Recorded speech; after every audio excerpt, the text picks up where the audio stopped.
Candlelight March in Haflong, mourning Assam's heartthrob Zubeen Garg. Haflong town on Saturday evening witnessed an outpouring of grief as hundreds of residents gathered to mourn the untimely demise of Assam's beloved singer Zubeen Garg.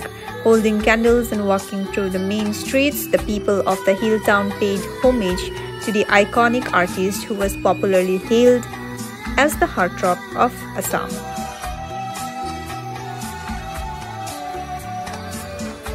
The procession, marked by silence and sorrow, reflected the collective sense of loss felt across communities. Participants from different walks of life joined hands in the march, underscoring the deep connection Zubeen's music had woven among generations. At the end of the march, residents assembled in front of the Deputy Commissioner's office where floral tributes were offered and prayers were held in memory of the late singer.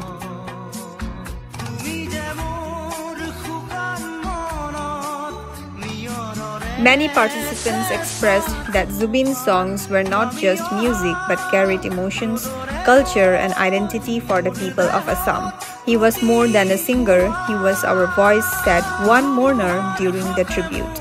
The Candlelight March in Haflong was part of the widespread mourning scene across Assam and the Northeast as thousands continue to remember Zubeen Garg's unparalleled contribution to music and Assamese cultural life.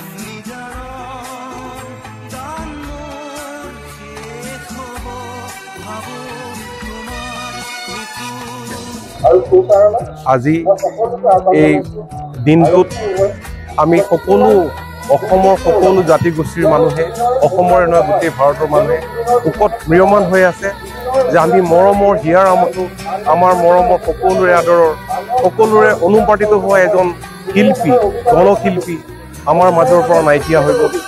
তেখেতৰ এই আজি শ্ৰদ্ধাঞ্জলি অনুষ্ঠানত স্বতঃস্ফূৰ্তভাৱে আমাৰ হাফলংবাসী ওলাই অহাত আমি আজি অভিভূত হৈ পৰিছোঁ যে সঁচাই জুবিন দা আমাৰ মাজত নাই যদিও যে আমাৰ গোটেই বছৰ জুৰি দশক জুৰি জুবিন দা আমাৰ মাজত থাকিব। তেখেতৰ যি কৰ্মৰাজি যি গীতৰ সৃষ্টি যি তেওঁ দি থৈ গ'ল সেই আমাৰ হৃদয়ত সদায় থাকিব।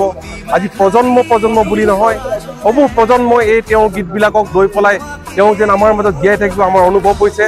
আজিও যেন আমি বিশ্বাস কৰিবলৈ আমি টান পাইছোঁ। আমি সকলোৱে আমাৰ তেনেকুৱা এটা অনুভৱ হৈছে যেন জুবিন দা যেন আমাৰ মাজত নাই। আমাৰ তেনেকুৱা হৈছে যেন জুবিন দা যেন আকৌ আহি পেলাই ক'ব ক'তনো মই আহিলোঁ দেখোন মই ছিংগাপুৰৰ পৰা। আমাৰ তেনেকুৱা অনুভৱ হৈছে। আজি প্ৰত্যেকজন আমাৰ অসমীয়াই কালিৰ পৰা আমাৰ শুব পৰা নাই আমি অনুভৱ কৰিছোঁ। কোনেও যেন ভাত এসাঁজ খাব পৰা নাই, সুখত বুকুখন খুন্দা মাৰি ধৰে। আজি এনেকুৱা অৱস্থাত আমাৰ আজি এনেকুৱা এটা কণ্ডিশ্যনত আমি যেন উপনীত হৈছোঁ যে আমি কিবা এটা হেৰুৱালোঁ। আমি সকলোৱে অনুভৱ কৰিছোঁ যে আমাৰ নিজৰ কোনোবা এজন হেৰাই গ'ল, যে নিজৰ এনেকুৱা এজন হেৰাই গ'ল যিজন নহ'লে সেই স্থানটোক আমি পৰিপূৰণ কৰিব নোৱাৰিম। আজি সেই স্থানটো কোনে পৰিপূৰণ কৰিব সেইটো ডাঙৰ বিষয় নহয়। বিষয় হ'ল যে আমাৰ মাজৰ পৰা জুবিন দা নাইকিয়া হৈ গ'ল।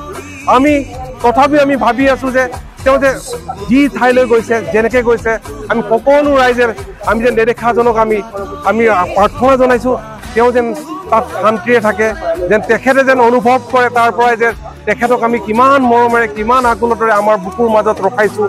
তেখেতৰ প্ৰতিটো গীত আমি সযতনে আমি বুকুত লৈ আমি আজিৰ দিনটোতো চিঞৰি গাইছোঁ।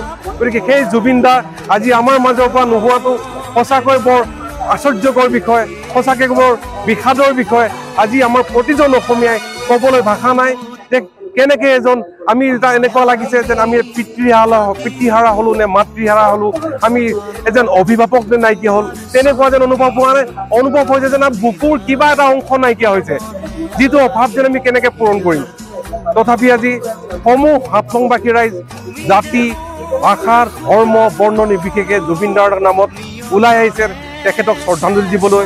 আমি বৰ সুখী হৈছোঁ, অনুভৱ কৰিছোঁ যেন যে জুবিন দাই দূৰৰ পৰা আকাশৰ পৰা আমাক চাই আছে আৰু তাৰ পৰাই ভাবিছে মই সঁচাই ভাল পাইছোঁ আপোনালোকে যেন মোৰ কাৰণে যেন ওলাই আহিছে। শেষত জুবিন দাৰ সেই কালজয়ী গীত যিটো তেওঁ নিজে কৈছে যে মই ঢুকাওঁতে অকল এই গানটোহে গাব লাগে, আমি আজিও গাইছোঁ আৰু আমি অতীজৰ পৰা আমি গাই অহা গানটো চবৰে প্ৰিয় গান। এই গানেৰে আজি আমি কেণ্ডেল মাৰ্চ কৰিলোঁ আৰু আমি নেদেখাজনক ইয়াৰ পৰাই যেন প্ৰাৰ্থনা কৰিছোঁ যে জুবিন দাৰ আত্মা চিৰ শান্তি পায়, জুবিন দা য'ত ঠাই তাতে যেন সুকে সুকালমে তেওঁ যেন অনন্ত ঠাইত থাকে আৰু আমি বিচাৰোঁ আমি যে জুবিন দা আকৌ আহি জন্ম লৈ পেলাই অসমৰ কাৰণে সাংস্কৃতিক জগতখনৰ কাৰণে এটা ধুনীয়া পৰিৱেশ সৃষ্টি কৰি নতুন নতুন সৃষ্টিৰে দি যাব এই মোৰ ক'ব লগা ধন্যবাদ জুবিন দাই জুবিন দাই সেই কথাটোৱে কৈছিলে